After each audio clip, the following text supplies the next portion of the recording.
ada orang yang bawa ajaran sesat. Yang bawa, dan benda ni berlaku ada ibu-ibu yang ikut. Sebab guru, syekh, habib, tok guru dia kata dia ada ilmu laduni. Jadi kalau dengar pelik sikit pun tak apa, ini ilmu laduni. Persoalannya, adakah ilmu laduni masih wujud zaman sekarang? Adakah kemungkinan Allah beri ilmu laduni pada seseorang zaman sekarang? Maka jawapannya insya-Allah ada. Dan tidak mustahil. Ini ilmu laduni, ilham yang Allah beri, bukan wahyu. Wahyu tak ada. Ini yang tak ada wahyu. Tapi ustaz, ada tak mungkin Allah beri pada orang-orang tertentu ilmu laduni? Tak mustahil. Tapi ada syarat-syaratnya.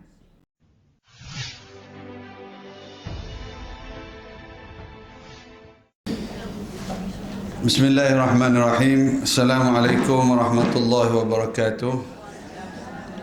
Alhamdulillahi rabbil alamin. Wassalatu wassalamu ala asyrafil anbiya wal mursalin wa ala alihi wa sahbihi ajma'in.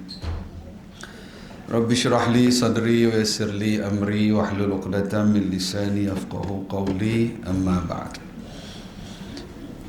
InsyaAllah hari ini saya maklumkan kalau boleh yang ada Quran, dalam Quran kita baca pada pagi ini satu kisah yang sangat-sangat bagi saya lah, yang kalau kita berkuliah, saya rasa topik ini topik yang saya sangat terkesan dengan isi ayat-ayat Quran ni, dan saya sendiri sangat suka kuliah ni, tajuk ni, dan tajuk ni sangat-sangat berkait rapat dengan kehidupan kita hari ini.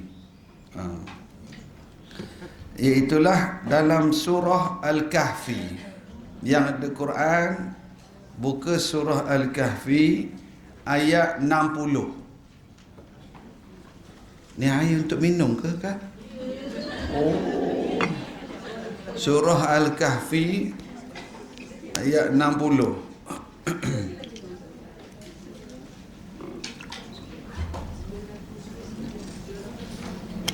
Kalau muka surat 300. Muka surat 300. Bismillah. Muka surat 300, surah Al-Kahfi ayat 60.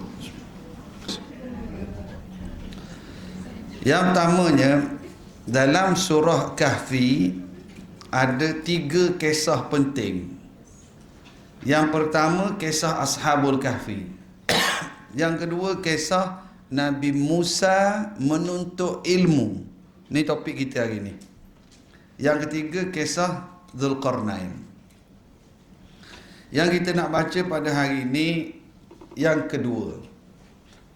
A'udzu billahi minasyaitonir rajim. Wa idh qala Musa li fatahu la abrahu hatta ablugha majma'al bahrain aw amdiya huquba. Dan ingatlah tak kala Nabi Musa berkata kepada pembantunya, temannya, aku tidak akan berhenti berjalan sehingga kita sampai ke tempat pertemuan 2 laut, atau aku akan teruskan perjalanan walaupun bertahun-tahun. Okey, saya tak baca word by word daripada terjemahan ni, tapi insya-Allah itulah makna dia. Kalau ada tengok kataan masing-masing, tengoklah. Kalau ada yang guna English translation pun sangat baik, sebab nanti kita ada keperluan. Jadi Nabi Musa berkata pada pembantu dia, aku akan teruskan perjalanan. Nak cari apa ni? Nak cari apa? Tempat pertemuan 2 laut. Atau aku akan teruskan perjalanan walaupun bertahun-tahun sehingga jumpa tempat itu. Persoalannya, why? Kenapa cari tempat pertemuan dua laut? Okey. Ilmu tafsir, tafsir yang paling tinggi level adalah ayat Quran yang menafsirkan ayat Quran. Level tafsir yang kedua, authority, authenticity.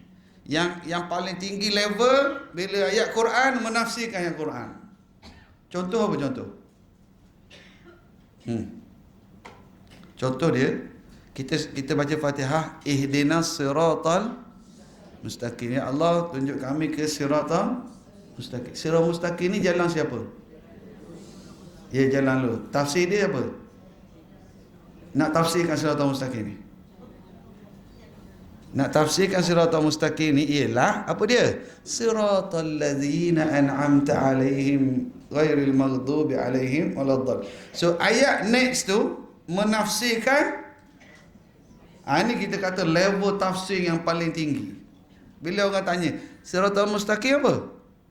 Siratal ladzina an'amta alaihim ghairil maghdubi alaihim waladdallin. Dan ada satu lagi ayat, siratal ladzina an'amta alaihim minan nabiyyin was-siddiqin wasyuhada was-salihin. Itu ayat Quran yang menafsirkan Quran. First.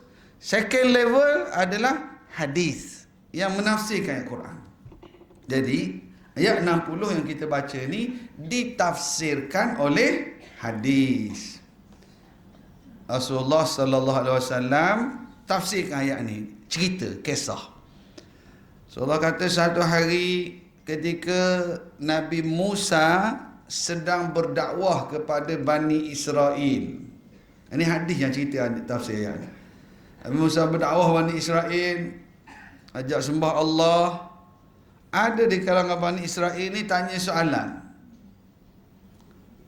Ada tak orang yang lebih alim daripada kamu, wahai Musa? Ada tak orang yang ada ilmu yang kamu tak ada ilmu tu?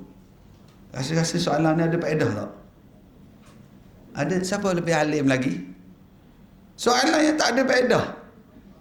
Nak tanya apa siapa lebih alim? Patutnya tanya Nabi Musa ajar apa hari ni? Nak tanya ada tak orang lebih alim? Ni penyakit Bani Israel. Orang kita pun ada penyakit ni. Ustaz mana best? Itu penyakit tu. Awak nak buat apa ustaz mana best? Yang awak kena tanya ustaz ajar apa hari ni? Apa yang ustaz larang? Apa yang ustaz suruh buat amalan baru? Ustaz mana best? Ya Allah, ni perangai Bani Israel ni. Sebab dia pergi tanya Nabi Musa, siapa lebih alim? Ada tak orang yang ada ilmu yang kamu tak ada ilmu tu? Nabi Musa terkenal seorang yang bekeng. You know bekeng? Garam. Bengis. Bekeng. Jadi soalan tu soalan yang tak patut. Tak ada, aku paling alim.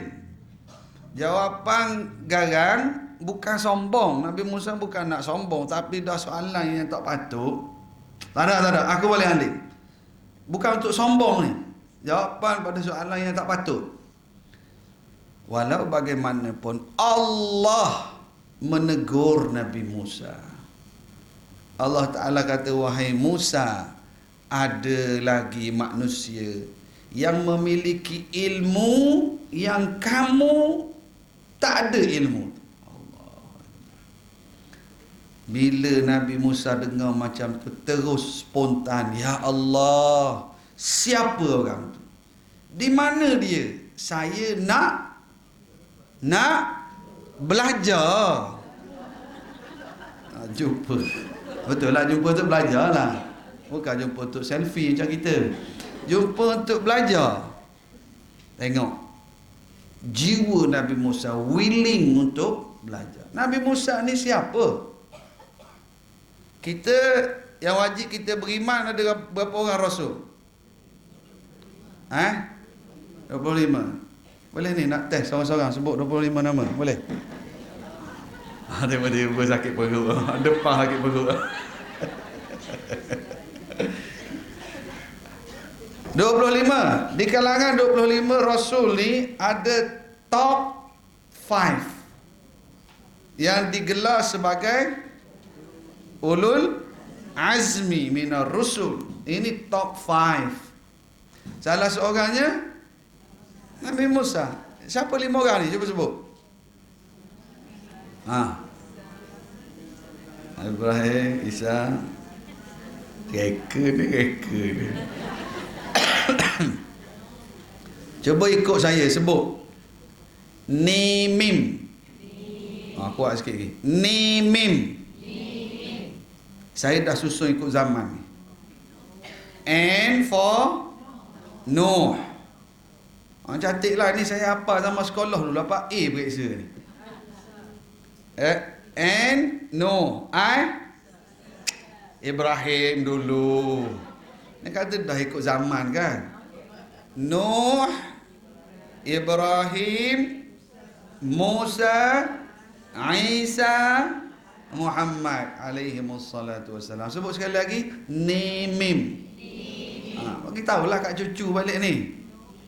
Nenek nak ajar, grandma, opa nak ajar, oma. Ni mim.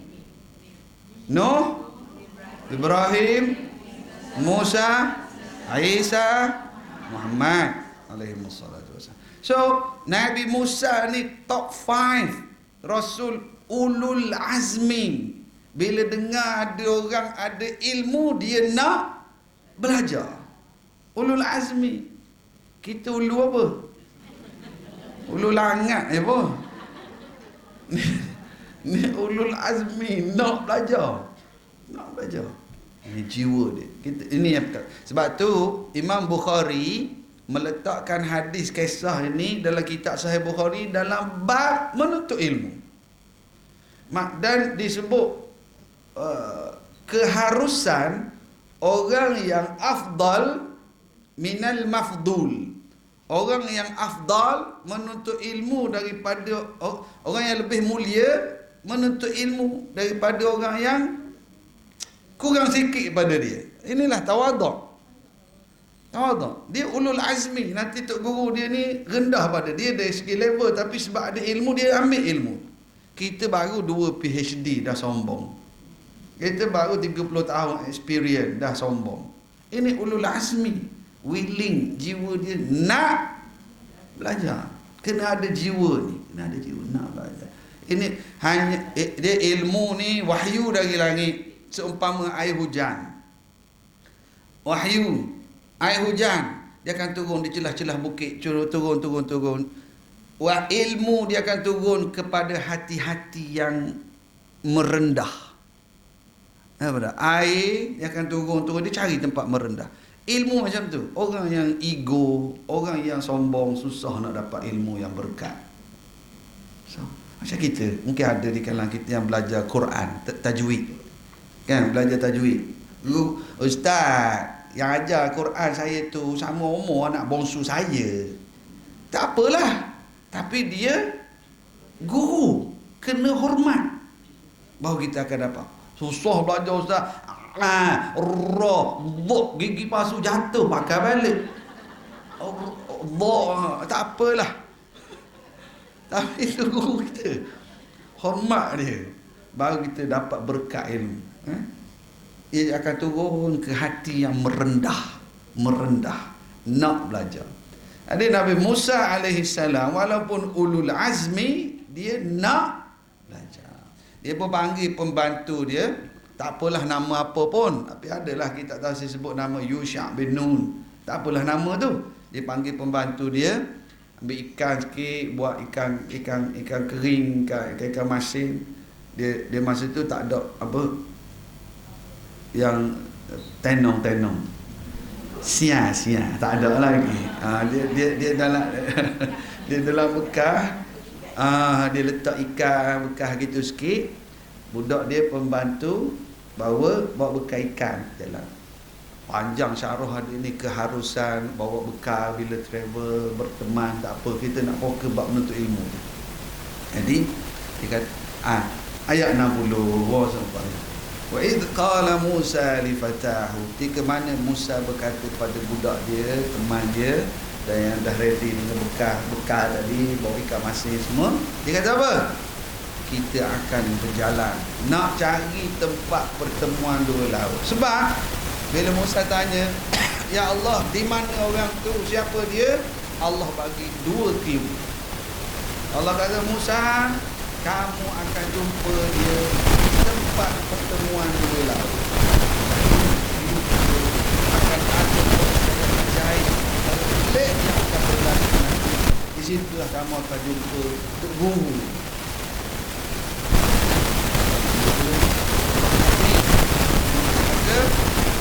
Bantu dia, okey. Jadi kita akan cari pertemuan 2 laut. Atau kalau tak jumpa tempat pertemuan 2 laut ni, aku akan sanggup terus perjalanan. Cari walaupun bertahun-tahun. Sampai bertahun Nabi.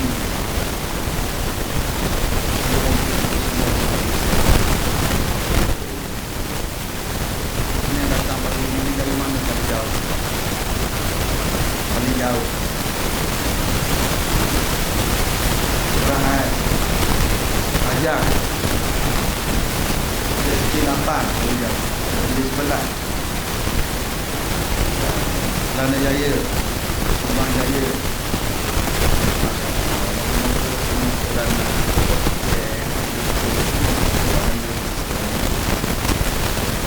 Jalanan tu dapat pahala tak? Itu dah main ini pun dapat pahala tak?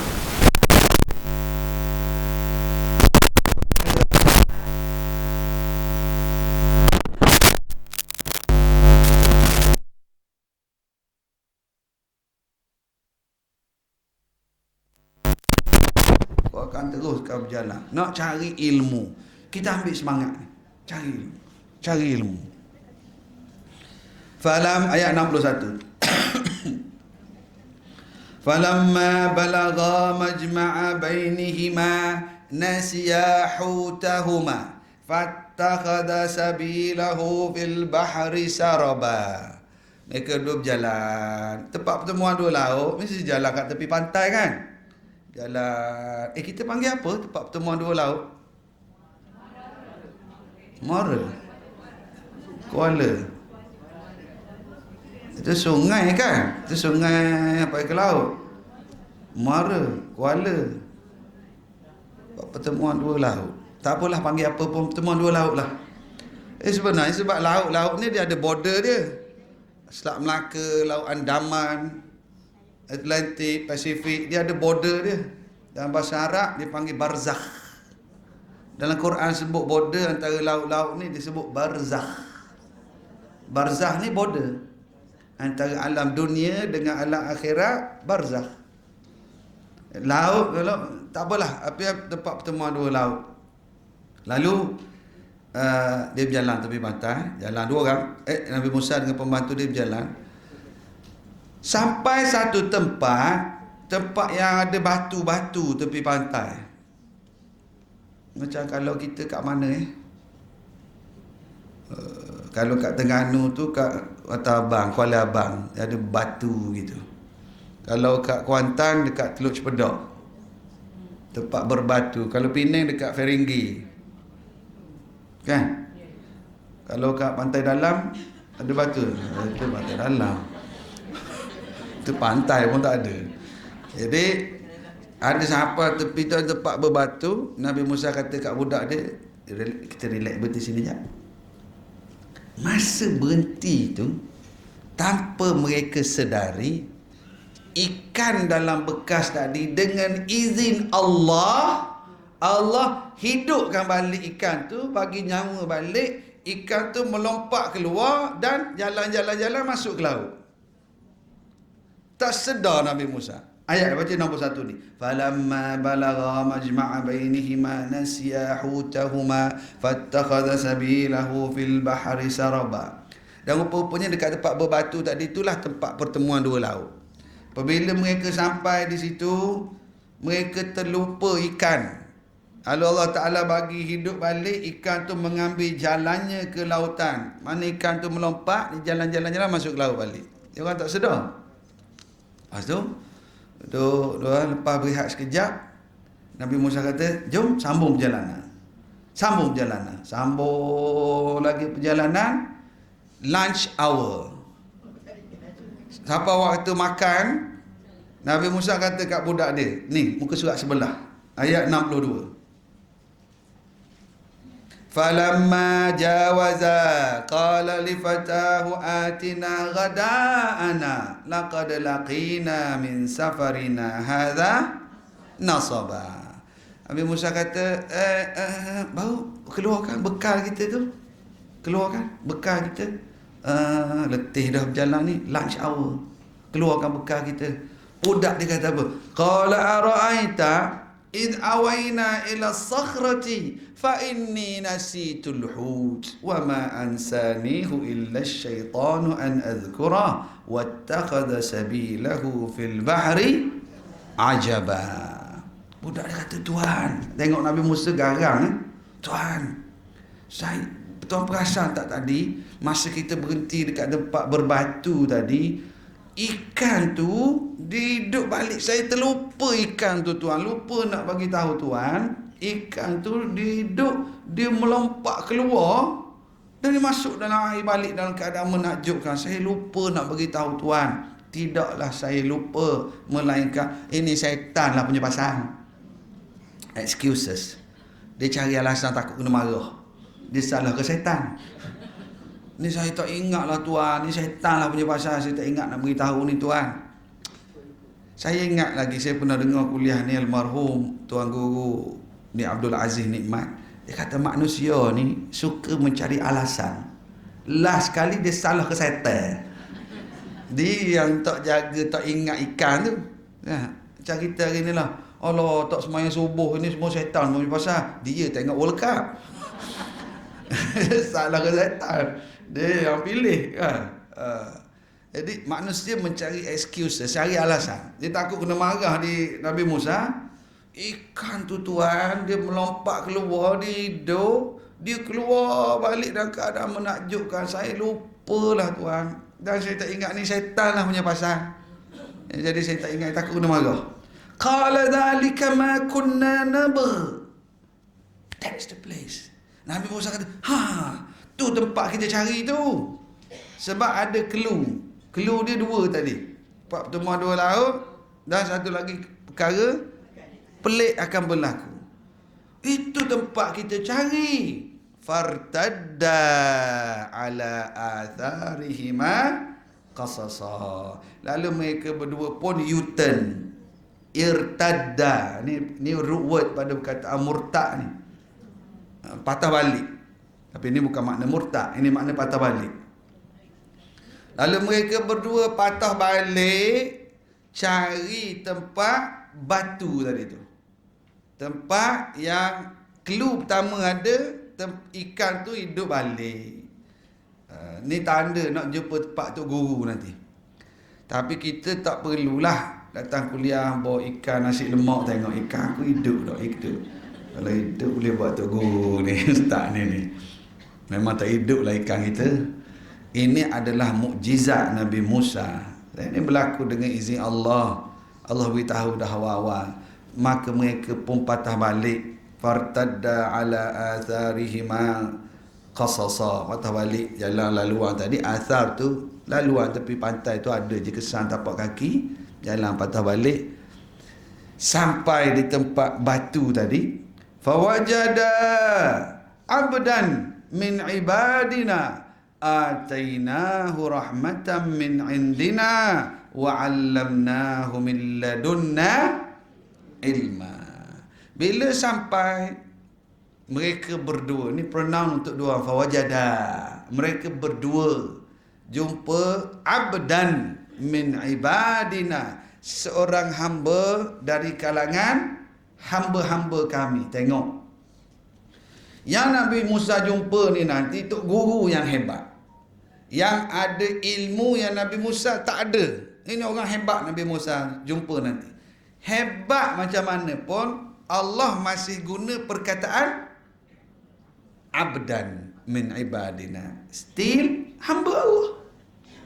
Dia Tok Guru pada Nabi Musa, ada ilmu hebat, dia masih hamba. Dia tetap hamba. Hamba.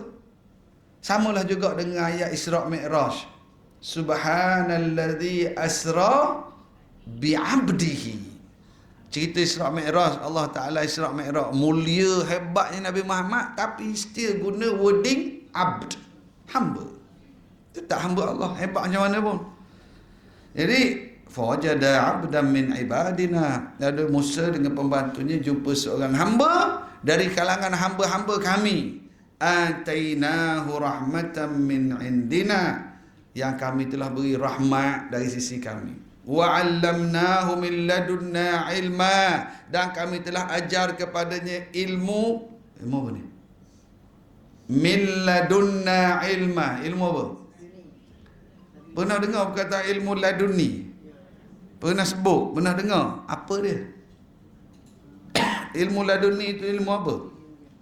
Ha? Tak, bila kita sebut ilmu laduni, ilmu apa? Ha. Laduni, bukan dah laguni, laduni, bukan laguni, laduni. Ilmu apa? Pernah dengar tak kata ilmu laduni?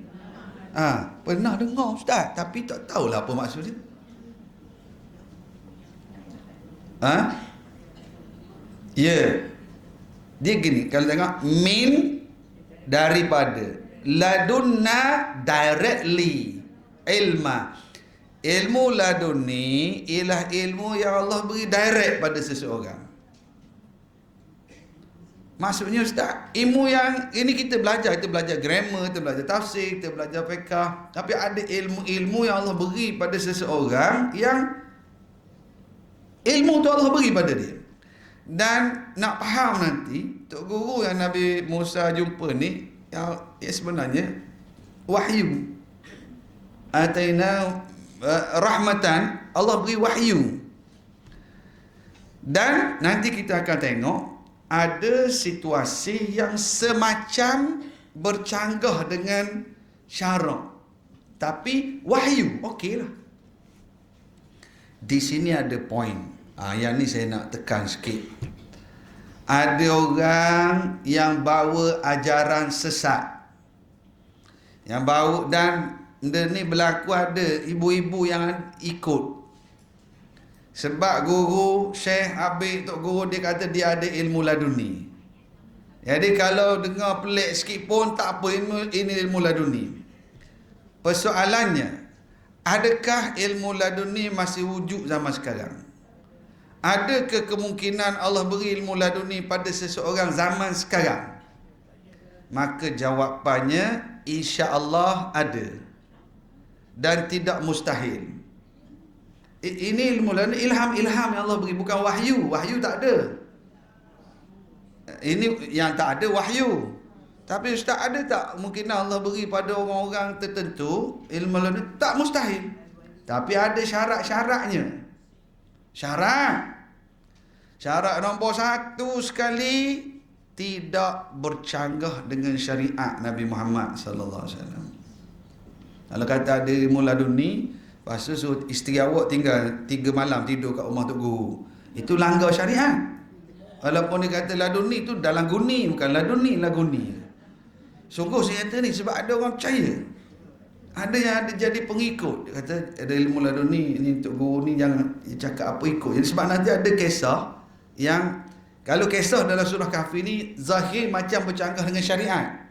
Tapi syarat pertama, ilmu laduni ni tidak bercanggah dengan syariat.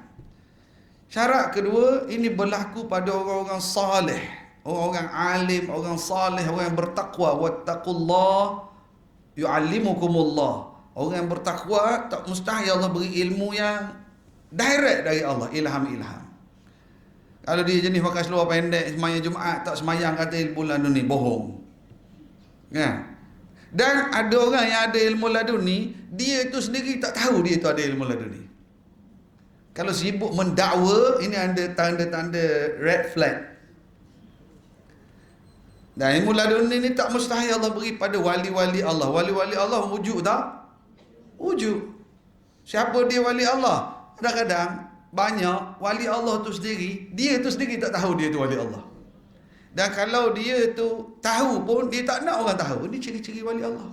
Macam saya depan ni, saya wali, tapi saya wali nikah sebab ada anak perempuan. Ni ramai wali ni. Ada wali sini. Wali nikah. Sebab ada anak perempuan, kita wali nikah. Wali nikah. Jangan potong pula video saya gurau je ni. Kau potong video. Saya mengaku jadi wali. Nah, wali nikah. Kan? Yang wali-wali Allah. Tak mustahil ada. Dan kalau Imam Syafi'i kata, kalaulah tidak para ulama yang saleh menjadi wali-wali Allah, siapa lagi? Ulama-ulama, tok-tok guru besar, ahli besar yang tak tinggal tahajud, tak tinggal qiyamul lail, tak buat dosa besar, mahir Quran, mahir hadis, sirah, jujur dengan ilmunya, tak kejar dunia. Tak mustahil orang ni sampai peringkat wali-wali Allah. Dan tak mustahil Allah beri ilmu pada mereka dengan syarat tidak bercanggah dengan syariat Nabi Muhammad sallallahu alaihi wasallam. Dan benda itu bukan untuk dicari. Benda itu adalah anugerah. Dia bukan untuk buat apa awak belajar ni, buat apa awak beramal ni, kenapa awak tahajud, moga-moga saya dapat jadi wali. Tak, benda itu bukan untuk dikejar, tapi kita nak taat pada Allah. Jelas ni. Saya sebut gini sebab ada satu grup perempuan dia duk ikut ustaz ni. Okey, nak bagi ijazah zikir la ilaha illallah. Kena sebut la ilaha illallah 70 kali. Dan setiap kali sebut tu kena bayar muka ustaz. Atau kena bayar 70,000 sebelum dapat ijazah. Ya Allah, ada ikut. Pada bayar muka ustaz, baik bayar muka suami sendiri. Kan? Tak boleh ustaz, bayar muka lelaki jadi nak mutah pula. Tak payah bayar muka orang berzikir lah. Tapi ada yang ikut. Ada yang ikut. No, suami minta jalan bertongkat kena stroke. Mana isteri dia ikut ustaz berzikir. Tinggal suami sakit. Ada orang lelaki yang ikut zikir sampai tak sembahyang Jumaat. Ustaz ada ilmu laduni, ikut je. Ini masalah. Kan? Sebab tu saya sebut ni, ada orang salah guna pada poin ini. Ilmu laduni, ilmu tu tak mustahil ada Allah beri. Jelas Jadi ini, dan siapa dia ni? Maka ulama tafsir menyebut tok guru yang Nabi Musa jumpa ini adalah Khadir. Itu pronunciation dia, Khadir. Orang kita sebut Khidir. Ustaz, cucu saya bagi nama Khidir. Okey tak? Okey lah. Taklah jadi berdosa. Suami awak pakai kereta apa? Pijot. Dia sebut macam mana? Sebut dia. Tajwid dia. Peugeot. Pijot. Ada kuda tu. Tak apalah, dia tak berdosa. Orang kenal lah. Khadir. Dan ulama tafsir bincang, adakah Khadir ni wali ataupun nabi ataupun rasul. Maka ramai ulama tafsir menyatakan bahawa tok guru ini adalah seorang nabi. Dia terima wahyu tapi dia tidak disyariatkan untuk pergi mengajar. Tapi ada orang nak belajar, ni akan berlaku. Okey. Selesai dah mukaddimah, baru masuk kisah. Boleh? Kuliah kita sampai berapa? 10.30? 11. Okey. Qala lahu Musa. Ayat 66. Hal attabi'uka ala an tu'allimani mimma 'ullimta rusyda. Tengok, ini ayat yang sungguh-sungguh beradab dengan guru. Nabi Musa dia Rasul ulul azmi. Qala lahu Musa.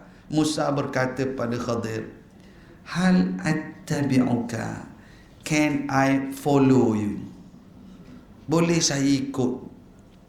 Supaya Tuan dapat ajar saya ilmu yang diajar pada Tuan. Ya Allah. Yang pertama sekali, beradab dengan guru. Adab sangat-sangat penting. Siapa nak ilmu berkat, ada 2 syarat. Nak komplimen, 4 syarat. Syarat ilmu berkat. Yang pertama, ikhlas belajar. Ikhlas. Nak kenal Allah, nak baiki diri, nak baiki cara ibadah, nak jadi hamba yang sempurna. Itulah niat kita.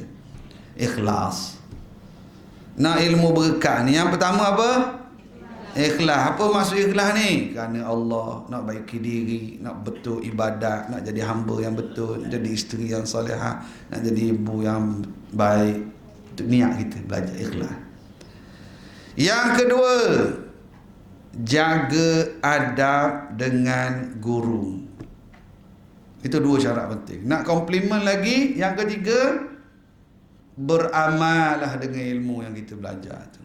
Yang keempat, cuba sampaikan mana-mana yang boleh sampaikan. Oh, berkat ilmu. Sempat tulis.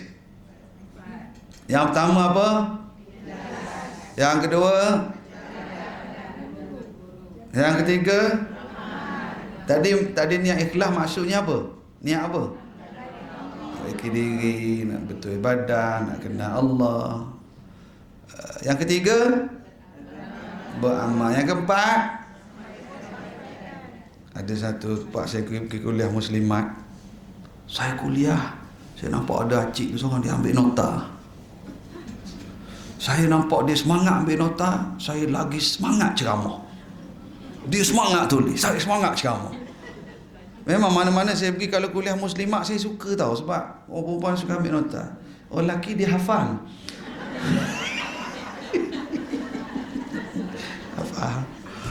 Saya ceramah, dia ambil. Dia semangat, saya lagi semangat juga. Dia lagi semangat tu. Habis kuliah tu, saya turun, saya lalu kat tempat dia. Cik, banyak nota cik? Cik tulis apa tu? Saya pun tak tahu saya tulis apa ni. Ustaz lah, cepat sangat. Marah kita pula. Perasan tak? Lepas tu saya ulang balik 4, 1. Takut kena marah pun. Saya pun tak tahu saya tulis apa ni Ustaz. Ustaz lah, cepat sangat. Nanti nak pergi cek je. Dia nampak tulis-tulis ni. Jadi kedak. Syarat nak dapat ilmu yang berkat. Yang pertama. Yang kedua. Yang ketiga. Yang keempat. Ada tak kita jumpa orang, dia ni rajin datang majlis ilmu. Bahkan dia ada majlis ilmu tapi perangai dia teruk. Ada tak? Rajin datang kuliah tapi kalau dia bergaduh dengan suami, abang! Kan, sampai sedih suami dia. Ada tak gitu? Siapa sini? Cuba angkat tangan. Kita takut ilmu tu tak berkat. Takut ilmu tak berkat.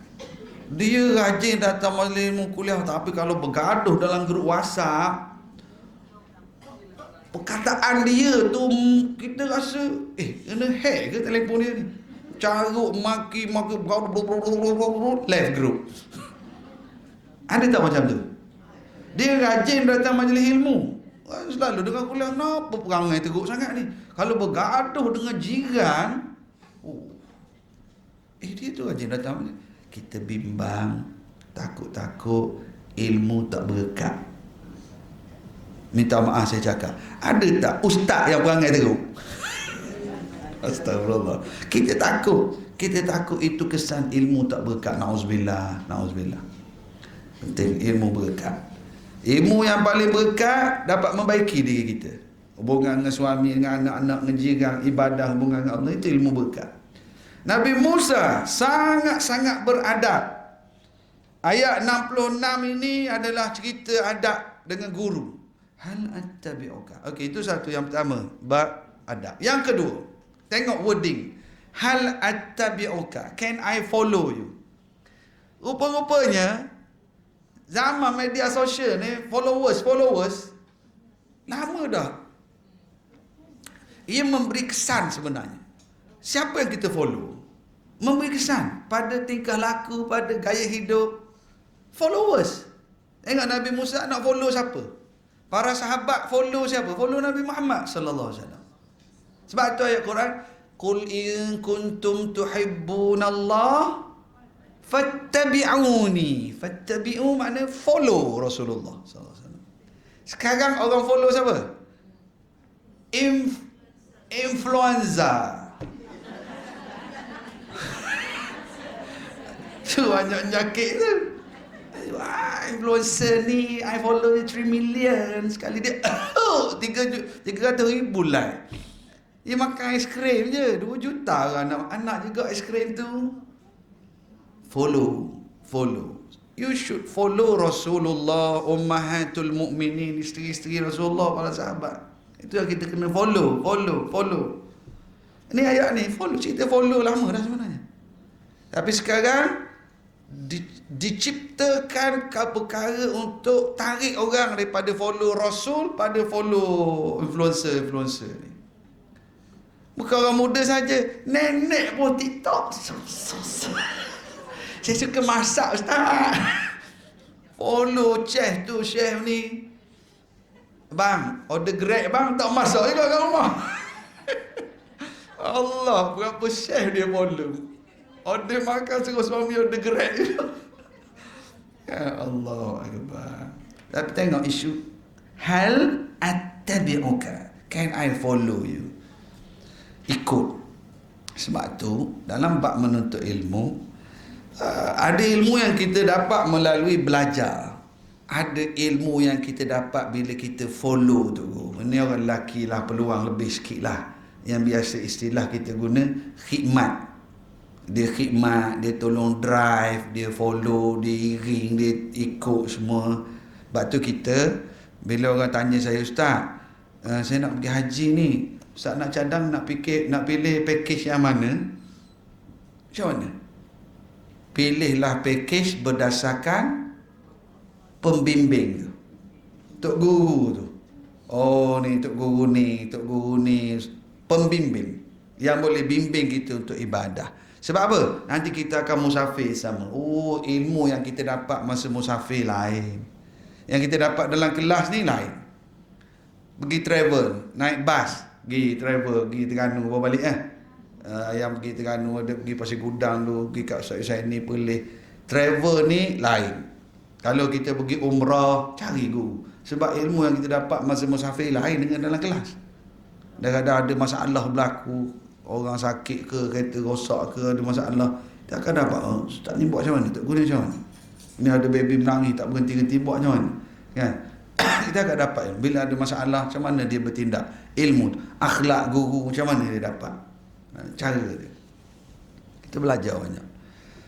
Macam saya kan, ada satu ilmu saya nak share. Kalau biasanya kita naik kapal terbang, masalah air pocket tu, turbulence tu, ada satu petua untuk masalah ni. Nak tahu tak? Tak apalah, tak nak tahu. Dan ni saya dah amal lama. Alhamdulillah sangat mujarab. Ni petua tau. Mujarab. Saya amal. Cuma masalahnya bila saya amal, isteri saya dia marah bila saya buat. Tapi benda ni menjadi gini, masalah air pocket tu boleh. Masa kapal terbang tu nak take off, kita tidur. Lepas tu kita bangun masa sampai tu. Itu isteri saya marah. Orang kapal bergegar, dia boleh tidur pula. Tapi setakat ni menjadilah. Abang tadi kapal bergegar lah, dia tidur je. Saya kata, bergegar ke? Tak ada pun. Tak percaya, cuba buat. Sungguh masa sampai pun. Itu ilmu yang kita dapat masa musafir. So, siapa ada peluang pergi umrah, pergi haji, pergi travel, bahkan travel, tak salah. Orang pergi Switzerland, pergi Australia, pergi ke Jepun nak tengok tromei raksasa kan. Cari, musafir dengan ustaz ni, ada ilmu yang kita dapat masa musafir. Sebab tu, Khadir kata, hal attabi'uka, can I follow you? Untuk Tuhan ajar pada saya ilmu yang dia ajar pada Tuhan. Lalu, apa jawab Khadir? Qala innaka lan tastati'a ma'iya sabra. Khadir kata kamu tidak akan sanggup sabar bersamaku. Dalam bahasa Arab, tidak disebut la. Tidak. Ni semua tidur ke? La. Tidak. Tidur ke? Okey, maknanya tidak. Esok, lusa, petang ni tidur ke? Dia Kalau la maknanya present, tidak. Kalau bahasa Arab dia nak bagi tahu present and future continuously, no, dia tak kata la, dia kata lan. You will never. Kalau la maknanya tidak. Kalau lan, never. Apa kalau dia cakap? Innaka lan. You will never. Kamu tidak akan sabar nak belajar dengan aku. Ada tak dalam ni yang guna English translation? Ada tak? Ada? Ada? You will?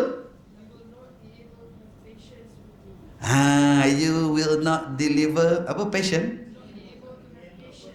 To have patience. Itu maksud continuity, continuously.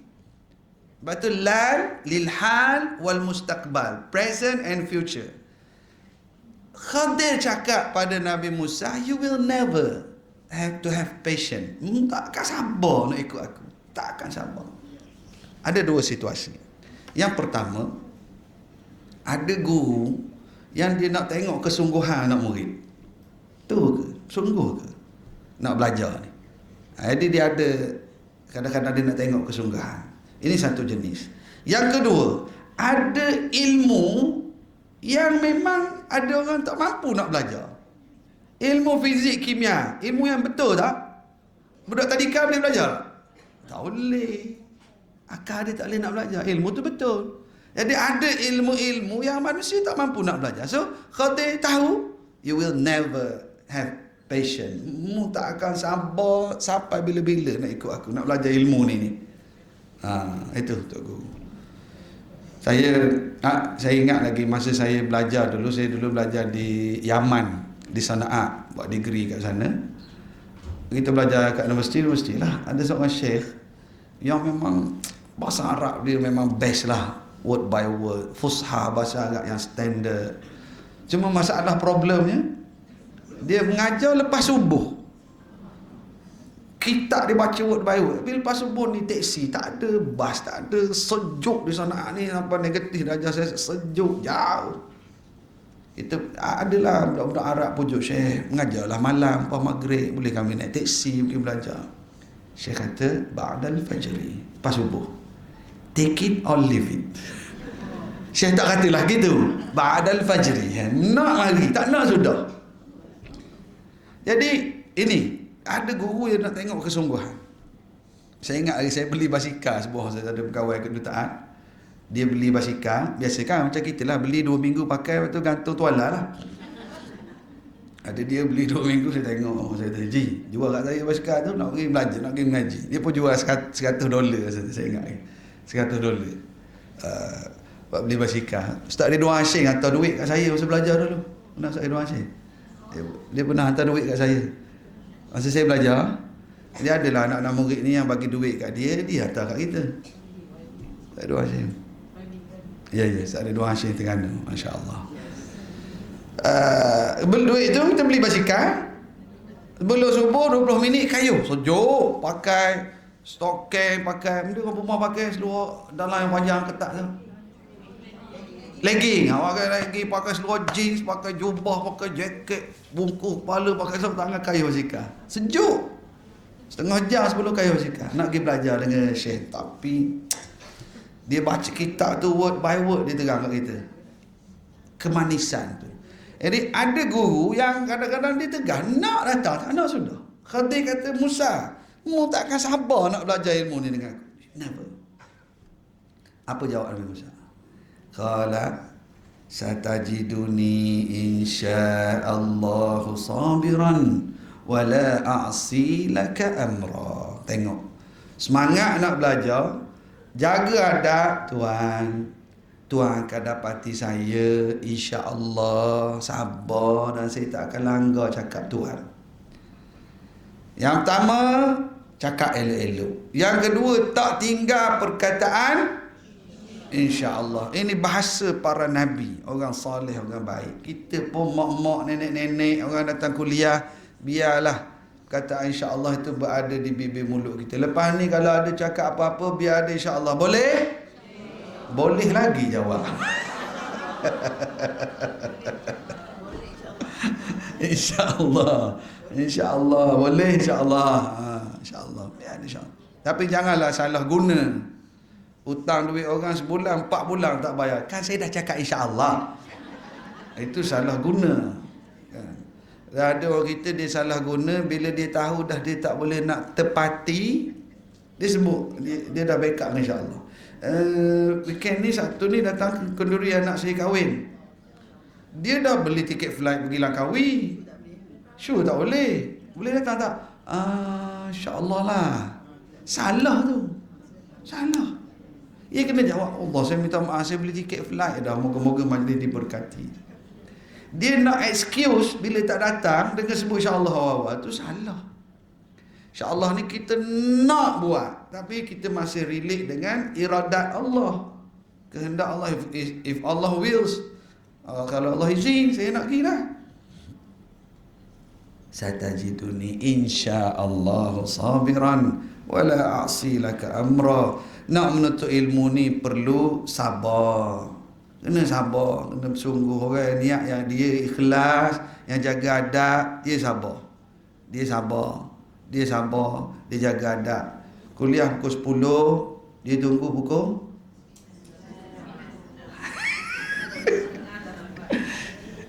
saya ingat masa saya belajar dulu ada 2 orang tok guru utama kami.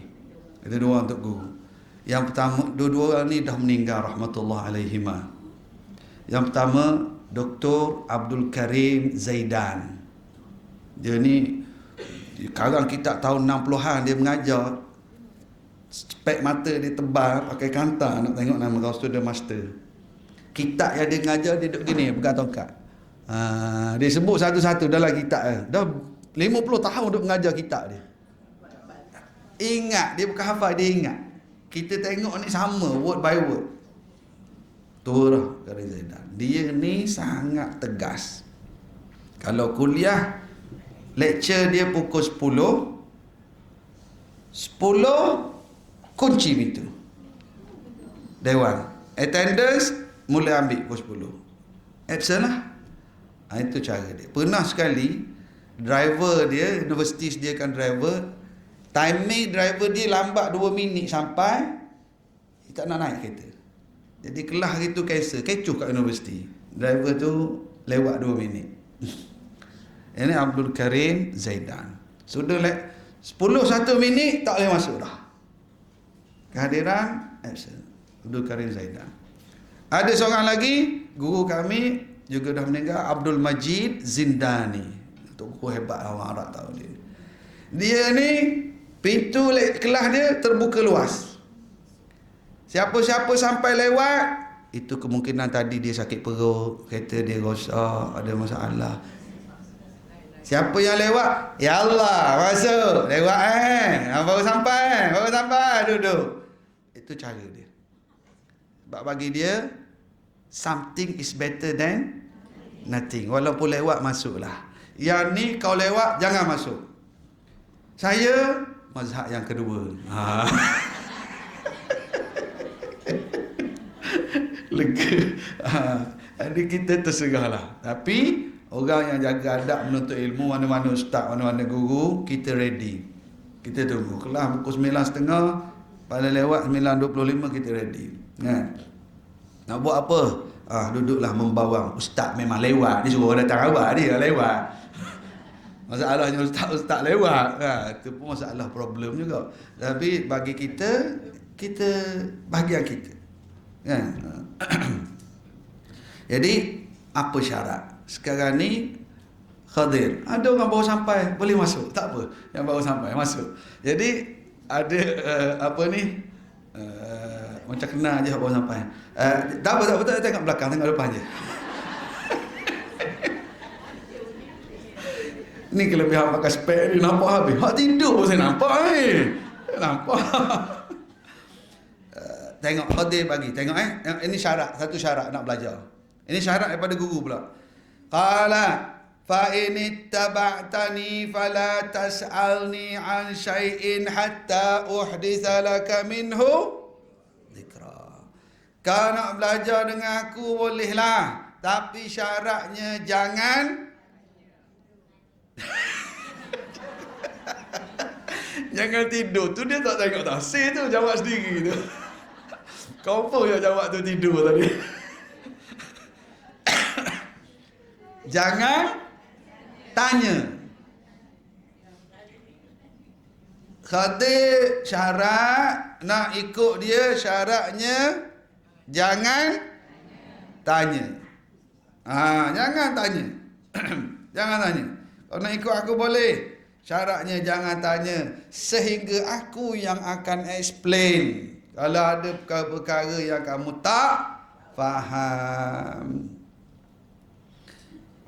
Fantalaqa, lalu mereka berdua pun bertolak meneruskan perjalanan. Bahasa Arab fantalaqa, alif ni pronoun untuk dua orang. Bermakna apa? Bermakna pembantu Nabi Musa tadi dah tak ikut. Biasalah driver pembantu bos ada urusan, ada meeting, ada apa, habislah. Jadi sekarang ni Musa dengan Khadir je, dua orang. Mereka berdua jalan. Hatta idza rakiba fis safinati kharaqaha qala akhraqtaha lituriqa ahlaha laqad ji'ta syai'an imra. Mereka berdua pun meneruskan perjalanan. Jalan, jumpa ada kapal, ada perahu, naik nak pergi seberang. Naik, tuan punya kapal kenal Khadir, turun dapat naik free. Tak payah bayar tiket. Sampai ke seberang sana, turun je kapal, Khadir pergi bocor perahu. Nabi Musa kata, Tuan, kenapa Tuan bocorkan perahu ni, rosak perahu orang? Syarat dia apa tadi? Tengok ayat 72. Qala alam aqul innaka lan tastati'a ma'iya sabra. I told you, you will never have patience. Aku dah cakap, kamu tidak akan sekali-kali dapat sabar. Tanya juga. Kalau alam aqul innaka lan tastati'a ma'iya sabra. Aku dah cakap kau tak akan sabar. Kau tanya. Musa kata, sorry. Qala la tu'akhidni bima nasitu wa la turhiqni min amri usra. Tuan, saya minta maaf, Tuan jangan marah kat saya. Nabi Musa, adakah dia ni seorang yang jenis janji tapi tak tepati janji? Mohong. Tak. Nabi Musa jenis seorang yang kalau perkara tak elok, dia terus tanya dan tegur. Dan ini adab, dia tanya dengan sopan. Dan dia tanya Tok Guru sendiri, kenapa Tuan bocorkan perahu? Dia tak pergi tulis kat Facebook, kata dia ilmu, bocor kat orang, kata ustaz. Dah, dia pergi tanya, Tuan, kenapa Tuan bocor? Dengan sopan, adab dia tak jaga. Benda tak elok, takkan nak biar. Tapi sehingga dia terlupa janji, syaratnya jangan tanya. Tuan, saya minta maaf Tuan. Saya minta maaf, tolong jangan beratkan saya. Second chance. Fantalaqa, ayat 74. Hatta idza laqiya ghulaman faqatalah. Allah. Qala aqatalta nafsan zakiyatan bighairi nafsin laqad ji'ta syai'an nukra. Jalan lagi dua orang. Jalan masuk kampung. Jumpa seorang budak, dia bunuh budak tu. Khadir bunuh budak tu. Qala aqatalta, Tuan, kenapa Tuan bunuh budak kecil tak bersalah ni? Tuan dah buat dosa ni Tuan.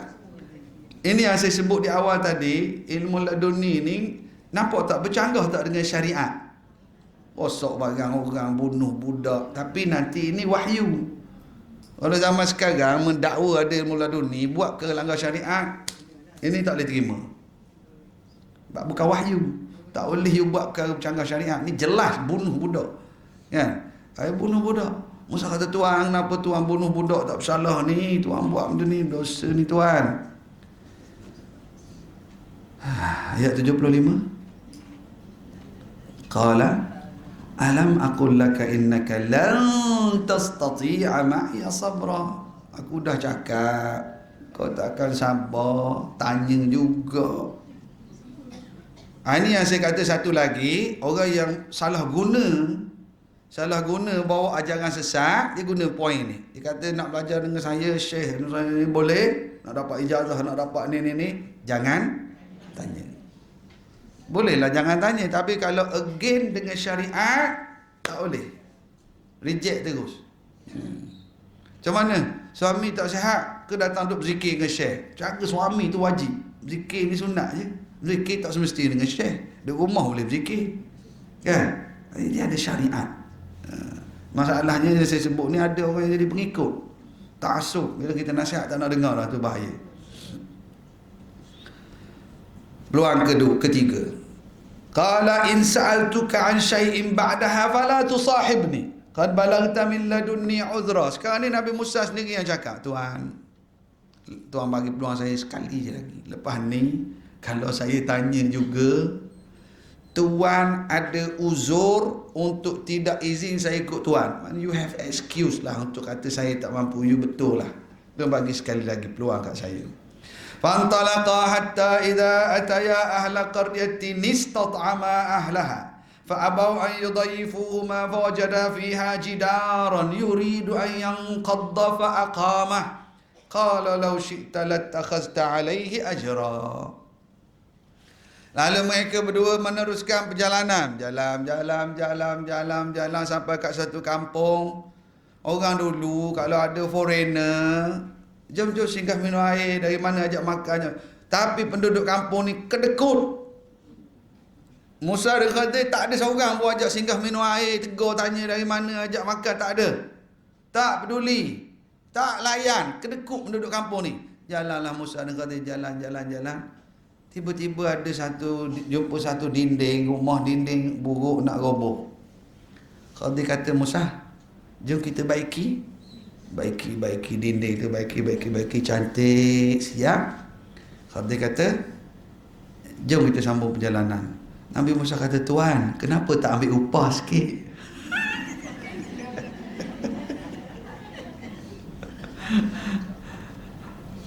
Qala law syi'ta lattakhadhta alayhi ajra. Dia kata, Tuan, kalau Tuan nak, Tuan boleh ambil upah. Kenapa Tuan tak ambil upah sikit? Kalau dia kata apa? Hadha firaqu baini wa bainik. This is the time and this is the place. Kita cukup lah. Kamu tak akan mampu nak belajar, tanya juga. Cumanya sebelum kita berpisah, aku akan terangkan dulu perkara yang kamu tak faham. Kita lewat dah sambung tahun depan lah pula kuliah kita balik. Tak salah. Kuliah kita tahun depan pula sambung. Kita sambung lain kali lah Wallahu alam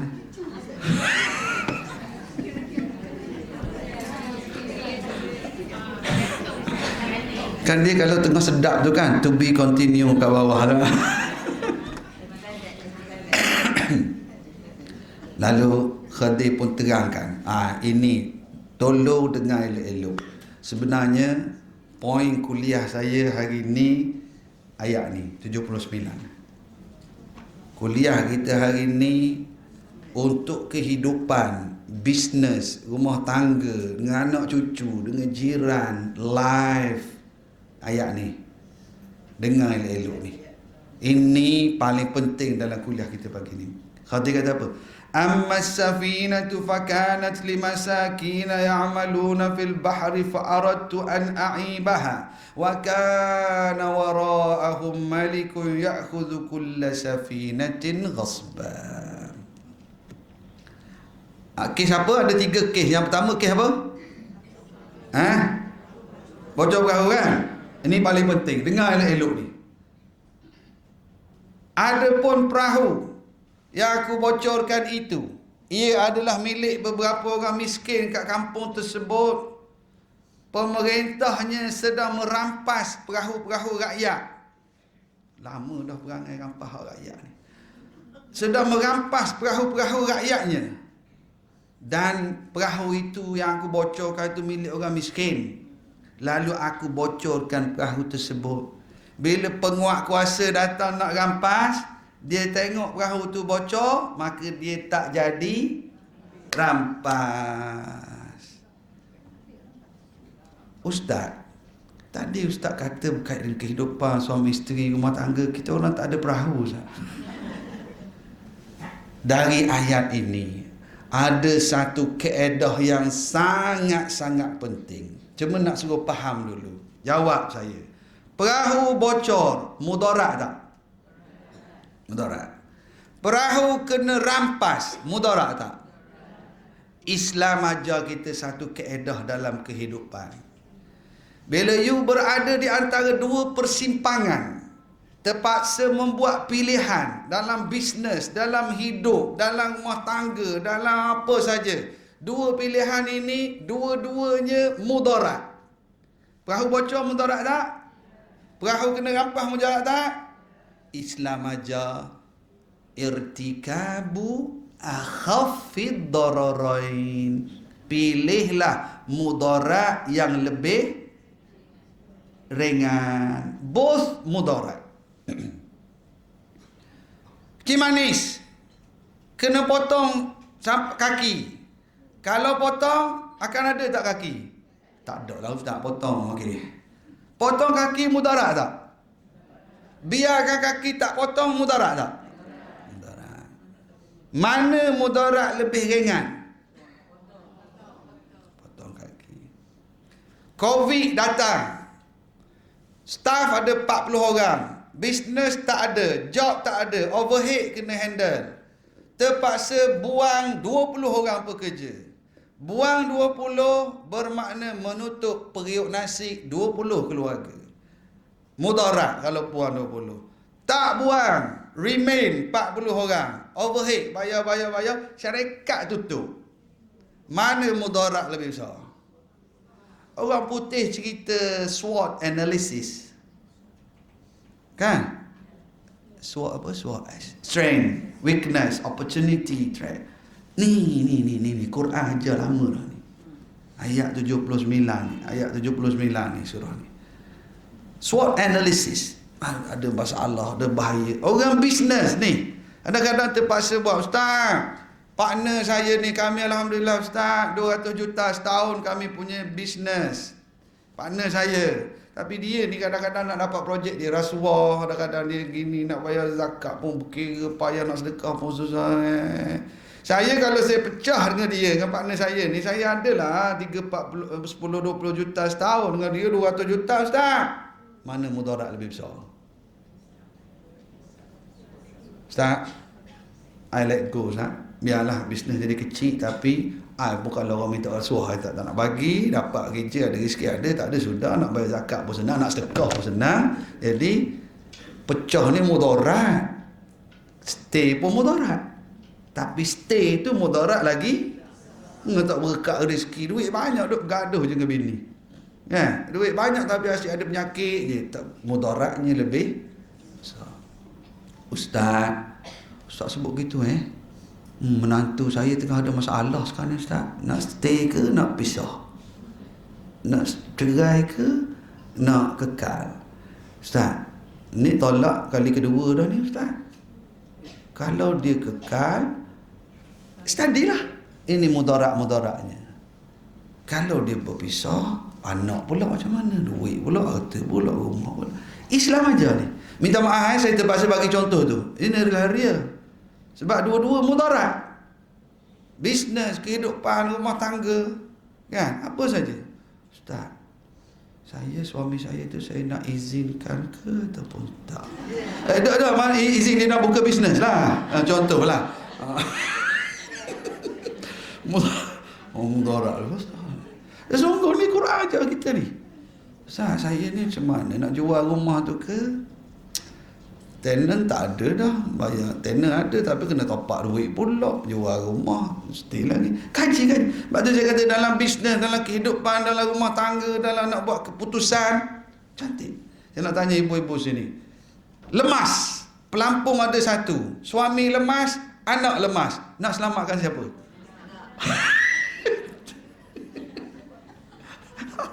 Ustaz janganlah bagi contoh macam tu. Dah lah habis. Kena buat real lah. suami pandai berenang. Tak maksud gitu. Ustaz, saya ni nak kena pilih Ustaz. Ni bukan Islam, ni bukan Islam Ustaz. Cari mudarat yang lebih ingat. Ustaz, saya nak dua-dua mudarat. Ustaz, saya nak buat partner bisnes. Saya nak masuk tender ni Ustaz, mesti kena ada partner. Partner dua orang ni semua ada bukan Islam, bukan Islam. Yang ni minum arak, yang ni minum arak. Yang ni berzina, yang ni berzina. Yang ni dia tak ganggu pun solat saya. Saya nak semayang, nak puasa dia tak ganggu. Yang ni saya nak puasa pun dia ajak makan. Carilah mudarat. Saya terpaksa pilih antara dua. Dua-dua bukan Islam. Dua-dua minum arak. So saya kena pilih mudarat yang lebih baik kan. Saya nak buat bisnes dengan dia nanti. Saya nak pilih seterusnya. Nampak tak? Ini ilmu yang ada pada Khadir. Nampak zahir bocor perahu, tapi adalah untuk selamatkan perahu. Ini ilmu Allah. Ini ilmu yang hebat. Ingat, kemuncak kuliah kita ayat ni. Walaupun zahir nampak perahu kan, kita ada keputusan-keputusan besar yang kita nak buat dalam hidup. Sebab tu saya sebut contoh tadi, cerai ke tidak, cerai ke tidak, kau tutup kedai ke buka kedai, yang ni nak let go ke tak, kaji. SWOT analisis orang putih duk susun Quran ajar lama dah kat kita.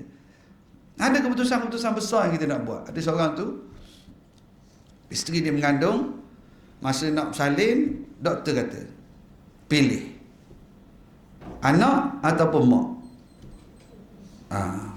Payah nak buat keputusan. Dia pun pilih, tak apalah, itu pilihan yang dia dah buat. Tapi kalau saya tak pilih yang dia pilih lah. Dia pilih anak. Ya, wallahu a'lam apa penilaian dia.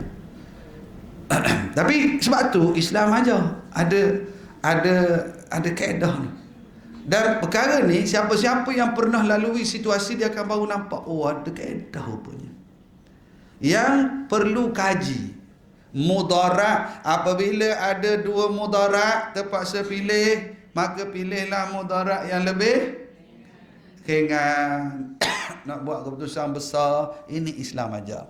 Okey, jelas? Satu perkara. Yang kedua, ayat 29 juga penting juga ni.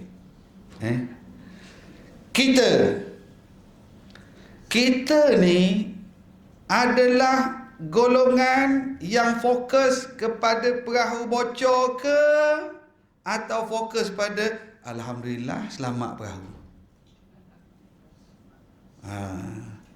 Kita ni dalam hidup masing-masing ada masalah masing-masing kan, ada nikmat masing-masing kan. Ketika kita hadapi masalah, ada orang, Allah perahu bocor, Allah dah bocor masuk air, alah perahu bocor, kepala otak dia fokus kepada masalah. Ilmu Khadir, ilmu yang kita belajar hari ni, carilah sangka baik dengan Allah. Bersangka baik. Perahu bocor, oh insya-Allah mesti lepas ni ada apa ni, oh rupanya selamat perahu. Ustaz, cucu saya dapat straight A darjah 6, minta asrama penuh, tak dapat. Kenapa tak dapat? Hidup fokus tak dapat. Silap juga dia minta asrama penuh dah kan, minta asrama yang belum penuh. Jadi dia dah fikir, dapat kenapa anak orang lain dapat, kenapa tak dapat? Kenapa? Dia fokus ke perahu bocor tu. Kenapa dia tidak mencari hikmah Allah? Oh, makali Allah nak suruh cucu saya ni macet dulu sikit kot, form 4 masuk asrama. Oh, mungkin dia nak suruh dekat dengan rumah, mungkin perahu itu selamat. Kita selalu melihat, okey, ada orang yang dia ni jenis fokus pada perahu bocor. Maksud saya, bila ada masalah dalam hidup, dia akan fokus pada masalah. Dia lupa untuk mencari hikmah Allah. Ni mesti Allah buat gini, adalah ni, adalah sebab ni. Saya ustaz nak pergi haji tahun ni, nak naik dah nama tak naik. InsyaAllah ada hikmah tu Allah nak bagi kita tahun depan. Tahun ni ada seorang ni, isteri dia naik nama tabung haji, pergi buat haji. Lepas tu si suami ni buat rayuan nak temankan isteri. Kan nama tabung haji awal tak. Lepas tu dia mengandung, isteri mengandung. Dekat nak terbang pergi haji, doktor kata tak lepas ni sebab mengandung dan kemungkinan deliver. Seminggu sebelum bertolak, isteri dia lahirkan anak, baby mati. Suami pergi haji. Dia tak nak bagi tahu aturan Allah. Sebab suami dah buat rayuan, nama dia pergi haji. Dah bila dah doktor kata tak lepas, isteri ni nak mengandung tu tak lepas. Tiba-tiba bersalin, benda orang panggil tu kurang bulan ke apa? Premature. Kan? Lepas tu baby pula mati. Dia tempat tunggu seminggu. Tapi subhanallah, kalau dia ni fokus pada perahu bocor, tak boleh gaji, anak mati, kena tinggal, laki tinggal pula. Kalau orang yang fokus pada perahu bocor.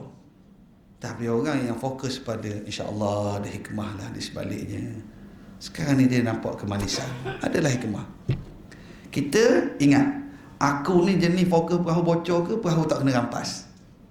Maksud saya mencari hikmah di sebalik apa yang berlaku. Ustaz, oh ni suami acik ustaz, bedah jantung. Cik Usi doktor kata 50-50. Acik takutnya ustaz, bedah jantung.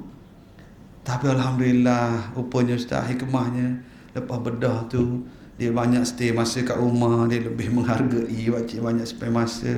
Dan alhamdulillah lepas bedah jantung tu tak isap rokok dah sekarang ustaz. Cuma baru ni dia keluar dengan geng-geng pencen, dia pergi menembak seminggu masuk hutan, keluar tu isap rokok balik dah ustaz. Carilah hikmah.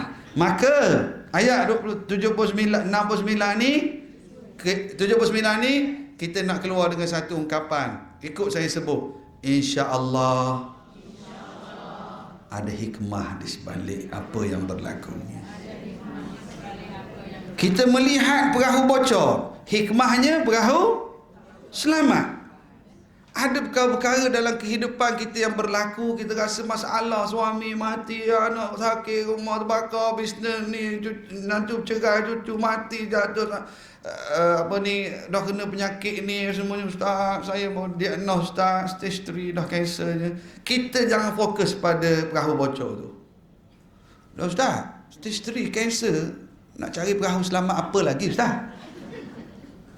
Mungkin Allah bagi aku ni, Allah nak aku lebih khusyuk ibadah. Aku semayang lebih khusyuk. Aku ni selama ni lara. Allah bagi lampu kuning kat aku, tak bagi lampu merah terus. Allah nak aku lebih dekat dengan dia, aku munajat. Aku lebih isi masa aku persiapan. Ini orang yang melihat perahu selamat. Dia tak fokus pada perahu bocor. Saat suami saya meninggal, acik suri rumah tak tahu kehidupan macam mana lepas ni. Carilah hikmah. Lalu kita, apa yang berlaku kita kata insya-Allah ada hikmah dia. Ingat tak dulu sebelum pindah datang Subanjaya USJ, dulu duduk negeri lain, kampung lain, suami kena tukar kerja, buang kerja dulu. Yang suami jadi jutawan sekarang kan, kena buang kerja 30 tahun dulu. Sekarang jadi jutawan. Dulu kena buang kerja gaji 4,000. Macam mana nak hidup beli pamper anak? Tapi sebab kena buang kerja dululah sekarang jadi jutawan. Betul tak? Oh ramai jutawan suami. Dah, maksud saya, kalau kita ni fokus pada perahu bocor, stres. Dan ini penyakit orang perempuan, penyakit moden, apa dia panggil tu? Penyakit orang perempuan ramai kena. Minta maaf. Anxiety, depression, bipolar disorder, banyak stres. Ada seorang perempuan ni selalu sakit, cuti. Suami dia bawa pergi klinik, cek. Doktor cek darah, cek berat timbangan darah, cek. Doktor kata puan ni tak ada penyakit, puan ni stres. Jadi puan dengan suami nanti ambil cuti lah seminggu, tinggal kerja, anak-anak pun tinggal, puan pergilah cuti 2 orang, release, healing. Dia naik kereta, abang nak pergi mana? Langkawi ke, Cameron Highland ke, Hat Nyai ke, Pulau Redang ke, Penti, abang nak pergi mana? Suami dia kata, kita pergi klinik lain lah.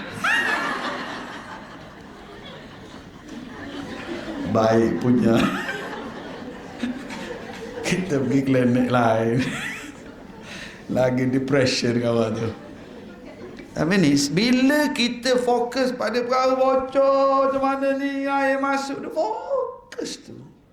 Macam mana ni dah kena stage 3, macam mana cari doktor, macam mana, dia fokus. Cari hikmah Allah. Masa yang sama kita hadaplah masalah. Cerai dah anak saya ustaz, cari hikmah Allah. Dalam masa yang sama face the problem.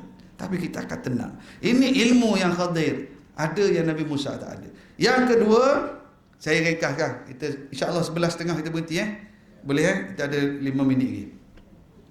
Yang kedua, budak yang aku bunuh itu Allah suruh aku bunuh.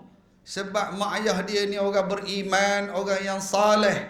Dan Allah tahu kalau anak tu panjang umur membesar, anak itu akan jadi sebab mak ayah dia jadi sesat. Jadi Allah suruh aku bunuh budak ni, Allah nak ganti anak lain yang lebih baik. Maknanya ada hikmah di sebalik itu. Ada hikmah. Yang ketiga apa? Budak, bunuh budak. Yang ketiga, ada pun dinding yang nak terbalik itu, sebenarnya kat bawah tu ada harta milik anak yatim 2 orang kat kampung Kedekut tadi. Mak ayah dia dah meninggal, anak yatim 2 orang tu kecil lagi. Dinding tu kalau roboh, orang kampung tadi akan jumpa harta banyak-banyak tu, dia orang akan ambil. Jadi Allah nak jaga anak yatim, jaga harta anak yatim. Allah suruh aku baiki dinding supaya bila anak yatim ni membesar, dia boleh manage sendiri harta tersebut. Allah jaga harta anak yatim ni kerana apa ni? Kita kena dengar elok-elok. Wa kana abuhuma salihah. Kerana ayah dia dulu orang soleh. Ayah saleh, Allah jaga anak yatim, Allah jaga harta anak yatim sekali. Ayah soleh. Dia tak kata sebab ayah dia tu ustaz, ayah dia tu pengkuliah, ayah dia tu imam masjid. Tak sebut. Quran sebut sebab ayah dia tu dulu orang soleh. Jadi Allah jaga anak, Allah jaga harta anak yatim tersebut. Maknanya ada hikmah di sebaliknya. Kesimpulan pada kisah ustaz, lambatnya habis kuliah lewat dah ni ustaz. InsyaAllah ada hikmah di sebaliknya. Ada hikmah di sebaliknya. Jelas Untuk senang ingat, jangan kita jadi orang yang fokus pada perahu bocor. Jadilah orang yang bersangka baik pada Allah. Apa yang berlaku, kita kata perahu tu selamat. Yang masa bocor ni tak tahu pun. Dia samalah kita. Ada hikmah di sebalik apa yang berlaku dalam kehidupan yang kita tak tahu. Mungkin ada yang pernah lalui situasi-situasi ini. Yalah ustaz. Dan hikmah itu ada yang kita nampak balik, Khadir terus nampak dengan Musa ni. Tapi kita ada yang selepas 5 tahun. Ada yang selepas 15 tahun. Ada yang selepas 30 tahun. Yalah ustaz. Saya ingat balik masa nak kahwin dengan suami saya sekarang ni, dulu arwah ayah 40 tahun dulu. Saya tak nak pun, saya ada boyfriend lain. Ayah yang suruh kahwin sangat. Tapi hikmahnya sampai sekarang ustaz. Kami ada 32 orang cucu dah. Yang boyfriend saya dulu masuk penjara dah ustaz. Betul lah. Saya dulu menangis kat tepi tangga. Ayah suruh kahwin. Saya tak nak. Hikmah. Allah Akbar, saya rasa sekadar itulah. Sajalah saya daripada dulu 2 tahun tak kuliah pun, saya mungkin ada sebahagian kita tahu. Saya Alhamdulillah daripada tahun 2014 dulu sampai sekarang, dalam masa 2 tahun tak kuliah baru ni di Selangor ni, saya masih berjalan. Alhamdulillah kita buat kajian-kajian. Saya duduk berniaga Habbatus Sauda dengan minyak zaitun tu masih ada. Cuma sekarang saya buat inovasi baru sikit. Saya buat sebab duk tengok budak-budak semua, saya pakai spray. Belum ni saya berniaga Habbatus Sauda, saya buat dalam kapsul. Bila spray ni rupanya dia direct dalam tekak. Kalau budak-budak kecil, anak cucu umur anak saya 2 tahun setengah apa semua, bila dia batuk, dia sesema, dia berhingus tu, kita spray dalam tekak, senang. Saya sendiri pun bawa balik umrah minggu lepas, batuk teruk, spray je Habbatus Sauda tu dalam tekak. Alhamdulillah saya banyak feedback dapat. Macam kalau orang sakit-sakit lutut, lengah-lengah badan, dia spray. Makan dia spray juga dekat-dekat lengah-lengah sendi tu. Kalau yang anak-anak perempuan yang bila dia period pain, sakit, masa tak sakit perut, sesunguk tu. Yang sesunguk tu itu tak boleh semayang tu kan. period pain, sesungguh. Yang tu sangat, insya-Allah sangat berkesan. Dan juga satu lagi minyak zaitun. Kalau dulu zaitun saya jual yang kapsul, tapi 2 tahun lepas betulan anak saya habis SPM dekat Sambes ni, dia dapat offer sponsor universiti di Morocco. Saya pergi sambung sana lah. Sekarang ni dah second year dah, alhamdulillah. Saya ayah nampak muda lagi Jadi saya jumpa minyak zaitun dari Morocco sana. Setahun saya cuba amal. Kemudian saya decide, sambil-sambil saya order banyak, saya jual, saya dapat makan free. Saya jual. Dan minyak zaitun ni kalau ada yang amal, ini sedikit ilmu saya nak share. Zaitun ni sunat dia 2. Makan dan sapu.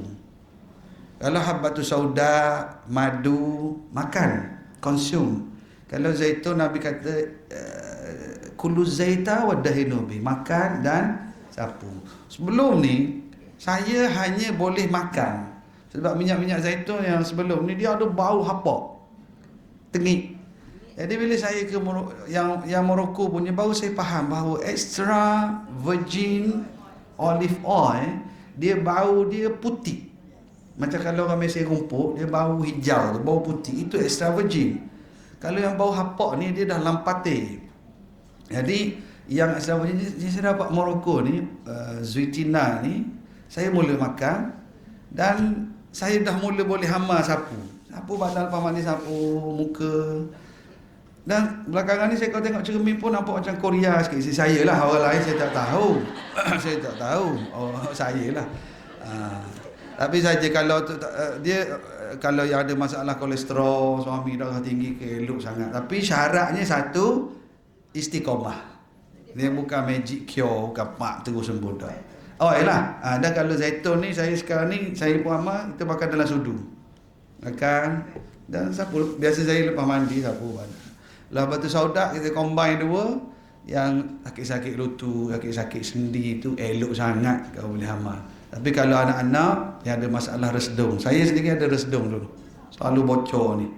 Tapi bila habatus sauda spray 2-3 hari, dia mungkin akan berhingu, berkahak sikit lah. Kalau yang sesungguh tadi dia flush banyak sikit, dia heavy sikit awal-awal tu. Dan kalau ada yang sedang pregnant, ada nenek-nenek pregnant, dia lahir baby tu tak ada apa, John kuning-kuning tu, insya-Allah jaundice. Isteri saya masa pregnant memang dia amal 2 ni. Satu lagi zaitun, orang perempuan lepas bersalin yang dia ada bekas gempa bumi tu, dia boleh bagus parut-parut tu. Orang lelaki ada juga parut ni, tapi dia tak bersalin-salin.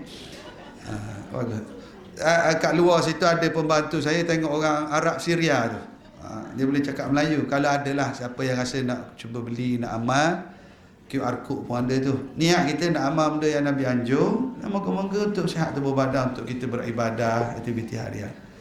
Tengok yang Syria tu. Wallahu alam. Assalamualaikum warahmatullahi wabarakatuh.